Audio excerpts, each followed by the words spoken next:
The rhythm of my life was a steady, comforting drumbeat. For 32 years, it had been a melody composed of school days, college parties, a career in graphic design, and the unwavering, solid presence of my family. At the center of that family were my two older brothers, Mark and David. They weren't just siblings, they were my pillars, my protectors, my first friends. I never imagined that the very foundation they represented would one day crumble into dust, leaving me questioning every memory, every laugh, every shared secret. Mark, the eldest at 36, was the responsible one. He had a calmness about him, a steadiness that made you feel like no storm could ever be too fierce. He was a financial advisor, married to his high school sweetheart, Sarah, for 12 years. They had two beautiful kids, Emily and Jake, and their home in a neat suburban cul-de-sac was the picture of domestic bliss. Every Sunday dinner, every holiday, Mark was the anchor, carving the turkey, offering wise, gentle advice, his love for Sarah evident in the way he'd subtly rest his hand on the small of her back as they moved around the kitchen. David, at 34, was his opposite in many ways, but they complemented each other perfectly. Where Mark was steady, David was vibrant energy. He was a freelance music producer, with a laugh that could fill a room and a collection of vintage band t-shirts that was his pride and joy. He was the fun uncle, the one who would show up at my apartment with concert tickets and no plan, the one who taught my kids, Liam and Chloe, how to play air guitar with ridiculous enthusiasm. He'd been with his wife, Amanda, for 8 years. She was a sweet, artistic soul, a potter with kind eyes and a quiet strength that seemed to perfectly balance David's whirlwind nature. Our parents, bless them, looked at their 3 children, all seemingly settled and happy, with a profound sense of contentment. I was married to my husband, Ben, a kind, steady man who fit into our family like he was always meant to be there. Our life was a tapestry woven with threads of family barbecues, summer vacations at the lake house, and a group chat that was constantly buzzing with jokes, plans, and pictures of the kids. The first crack in this perfect picture was so small, so insignificant, that I almost dismissed it entirely. It was a Tuesday evening in late October. The air was turning crisp, and the smell of decaying leaves mingled with the scent of Ben's chili simmering on the stove. I was scrolling through Instagram, half watching a baking show with my daughter Chloe, when a photo caught my eye. It was posted by David. It was a slightly blurry, candid shot of him and Mark at what looked like a sports bar, hoisting pints of beer. They were both grinning, arms slung around each other's shoulders. A totally normal, brotherly photo. But my eye snagged on a detail in the background, reflected in the dark wood of the bar's wall. It was a woman's hand, resting on the bar next to David. On her wrist was a very distinctive bracelet, a silver chain with a small, turquoise clasped charm in the shape of a crescent moon. I knew that bracelet. I'd complimented Amanda on it just a few weeks prior. She'd told me David bought it for her on their trip to Santa Fe. A warm feeling spread through me. How sweet, I thought. Amanda must have joined them later. I opened the group chat. Me, looks like a fun boys' night. Glad to see Amanda could crash the party winking face. David. Huh, Mark. It was just us, sis. Kicking it old school. I stared at the screen. Just them. But the bracelet, I zoomed in on the photo again. The reflection was too distorted to make out anything else. Maybe it was just another patron. Maybe it was a similar bracelet. I shrugged it off. Mom, can we pause? I need more chocolate chips, Chloe said, pulling me back to the present. The moment was forgotten. A few weeks later, we were all at our parents' house for an early Thanksgiving. The house was filled with the incredible smells of roasting turkey and pumpkin pie, and the joyful chaos of 3 kids running underfoot. At one point, I was in the kitchen, helping my mom baste the turkey, when Sarah came in, her face a little pale. Everything okay? I asked, wiping my hands on a towel. She forced a smile. Yeah, just a headache. I think I need some air. She hesitated, then added, has Mark seemed off to you lately? I thought about it. Not really. He seemed fine when he was teaching Jake how to carve the bird earlier. Why? She shook her head, as if clearing a thought. It's probably nothing. He's just been working late a lot. And he's been so secretive with his phone lately. Password protected, always face down. You know Mark, he used to leave it on the counter while he cooked. That is a little weird, I admitted. But you know, with all those sensitive client files, maybe his firm implemented a new security policy. Don't jump to conclusions, Sarah. She nodded, but the worry didn't leave her eyes. You're probably right. Later that evening, I saw David and Mark out on the back porch, huddled close, speaking in low, intense tones. They weren't laughing. They looked serious, stressed. As I approached with a tray of pie, they fell silent and pasted on identical, strained smiles. "Everything good out here?" I asked, setting the tray down. "Perfect," Mark said, his voice a little too bright. "Just talking shop." "Since when do you talk about music production, Mark?" I teased. David laughed, but it sounded hollow. "He's giving me financial advice for my irresponsible rockstar lifestyle." It was a plausible excuse, but the air felt thick with something unspoken. I let it go, chalking it up to the general stress of the holidays. The real earthquake began on a cold, rainy night in December. Ben was away on a business trip, and the kids were finally asleep after a long battle against the excitement of the approaching Christmas. The house was quiet, save for the drumming of rain against the windows. I decided to do a little online Christmas shopping, hoping to find something special for Ben. I logged into a shared Amazon account that Ben and I used for household items. As I was searching for a new set of headphones for him, I noticed the recent orders page was filled with items I hadn't purchased. My first thought was that Ben had been busy. But as I scrolled, my blood ran cold. There was an order for a delicate, expensive diamond pendant from a high-end jeweler. It had been shipped to a P.O. box I didn't recognize. Then, a receipt for a weekend stay at a romantic, adults-only bed and breakfast in a nearby wine country town. The booking was for two, under the name, Mark Evans. My brother Mark. My heart started to hammer against my ribs. This had to be for Sarah.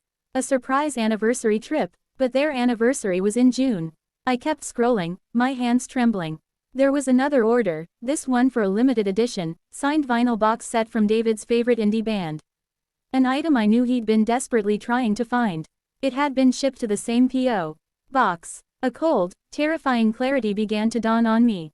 The shared P.O. box, the secretive gifts, the late nights, the hushed conversations, the bracelet in the photo. It wasn't that Mark and David were having separate affairs. They were having an affair together. The thought was so ludicrous, so horrifying, that I actually laughed out loud, a sharp, panicked sound in the silent living room. No, that was impossible. My brothers. They loved their wives. They were good men. This was some kind of bizarre mistake. A coincidence. Maybe they'd gone in on a gift for our parents. But a diamond pendant, a romantic weekend away. I felt like I was going to be sick. I closed the laptop, my breath coming in short, ragged gasps. The rain outside seemed to intensify, mirroring the storm raging inside me. I spent the rest of the night pacing, my mind racing in frantic, terrified circles. I couldn't confront them, not without more proof, not when the accusation was so insane. The next day, I called in sick to work. The kids were at school, and the house was oppressively quiet. I needed to see that P.O. box. I drove across town to the small postal office, my knuckles white on the steering wheel. I sat in my car in the parking lot, watching people come and go, my courage failing me. What was I going to do? Stake it out? For how long? As I was about to give up and drive away, a familiar car pulled into a spot near the entrance. It was David's beat-up Jeep. My heart leapt into my throat.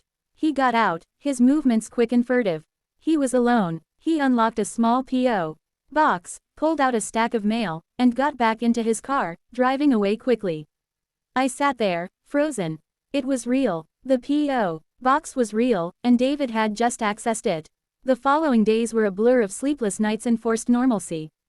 I had to pretend everything was fine during family Zoom calls, all while watching my brothers lie with such effortless ease. I saw the way Mark would gently touch Sarah's arm, the way David would make Amanda laugh, and it made my stomach churn. The deception was a living, breathing thing in the room, and only I could see it. I knew I had to know the truth. I needed to see it with my own eyes. I became a version of myself I didn't recognize, suspicious, calculating, a spy in my own family. I started noting their patterns. Mark's late work meetings were on Thursday nights. David's studio sessions were often on the same evenings. The next Thursday, I told Ben I was having a girls' night with an old friend from college. It was the first serious lie I'd ever told him. I drove to the address of the bed and breakfast from the Amazon receipt, a knot of dread and nausea tightening in my stomach. It was a beautiful, secluded place, all ivy-covered stone and soft golden light. I parked down the street, hidden by a large delivery van, and waited. For an hour, nothing. I questioned my sanity. What was I doing here? This was insane. I was about to leave when two figures emerged from the main entrance, laughing. They were holding hands. It was Mark and David. But they weren't alone. Walking between them, her arms linked with both of theirs, was a woman. She was young, probably in her mid-20s, with long, dark hair and a bright, easy laugh. She leaned her head on David's shoulder for a moment, then said something that made Mark throw his head back and laugh. The intimacy of the gesture was unmistakable. It wasn't a business meeting. It wasn't a brothers' night out. They were a trio. I watched, paralyzed, as they walked to David's Jeep. Mark opened the passenger door for the woman, his hand resting on her lower back in a familiar, possessive way that I had only ever seen him use with Sarah. David got into the driver's seat, and they drove off, leaving me alone in the dark, the world I knew shattering into a million unrecognizable pieces. It wasn't just an affair. It was a shared relationship. My two brothers, the men I had looked up to my entire life, were in a consensual, secret relationship with the same woman. They were living a double life, betraying their wives, their children, and the entire family in the most profound and complex way imaginable. The drive home was a nightmare. I cried so hard I had to pull over twice, my body racked with sobs of grief and rage. I thought of Sarah, her quiet worry. I thought of Amanda, her trusting eyes. I thought of Emily, Jake, Liam, and Chloe, their innocent love for their fathers and uncles. I thought of my parents, their pride in their family. It was all a lie. The weight of the secret was crushing me. I couldn't eat. I couldn't sleep. Ben noticed, of course. "You've been so distant, honey," he said one night, his brow furrowed with concern. "Is everything okay? Is it work?" I looked into his honest, worried face, and I broke. I told him everything. The Amazon account, the P.O. box, the bed and breakfast. The woman, the whole sordid, unbelievable truth. His face went through a journey of confusion, disbelief, and finally, a grim, horrified understanding. "Oh my God, Rachel," he whispered, pulling me into a tight hug. "What are you going to do?" "I have to tell them," I sobbed into his shoulder. "I have to tell Sarah and Amanda. They deserve to know. But it's going to destroy everything," Ben said softly, stating the terrifying fact we both knew to be true. "I know. But the alternative, letting them live a lie, letting them be humiliated, is worse. This secret is a poison, Ben. And it's killing me." The confrontation was the hardest thing I have ever had to do. I asked Sarah and Amanda to meet me for coffee, telling them it was urgent. We met at a quiet, neutral cafe on a Tuesday morning. They both looked so beautiful and unsuspecting. Sarah was talking about Emily's science fair project. Amanda was showing me pictures of a new pottery glaze she was experimenting with. I couldn't stall. I took a deep, shaky breath. "What I have to tell you is going to be very, very difficult to hear," I began, my voice trembling. "And I need you to know that I am telling you this because I love you both so much, and you deserve the truth." I laid it all out. I showed them the screenshots from the Amazon account. I told them about the P.O. box. I described the scene at the bed and breakfast. As I spoke, I watched the light in their eyes die. Sarah's face went from confusion to a pale, stunned horror. Amanda's filled with tears that spilled over and streamed down her cheeks silently. The silence that fell after I finished was heavier than any sound I had ever heard. "It can't be true," Sarah whispered, her voice breaking. "Not Mark. Not both of them." "I saw them, Sarah," I said, my own tears falling. "I'm so sorry." Amanda just shook her head, over and over again, as if she could shake the reality away. "He bought me that bracelet," she said, her voice a hollow echo. "He told me it was a symbol of our love."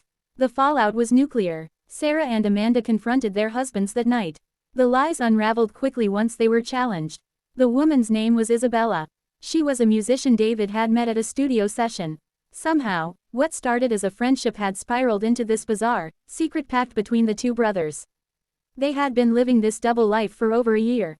The family exploded. My parents were devastated, swinging between heartbreak and a fury I had never seen in them.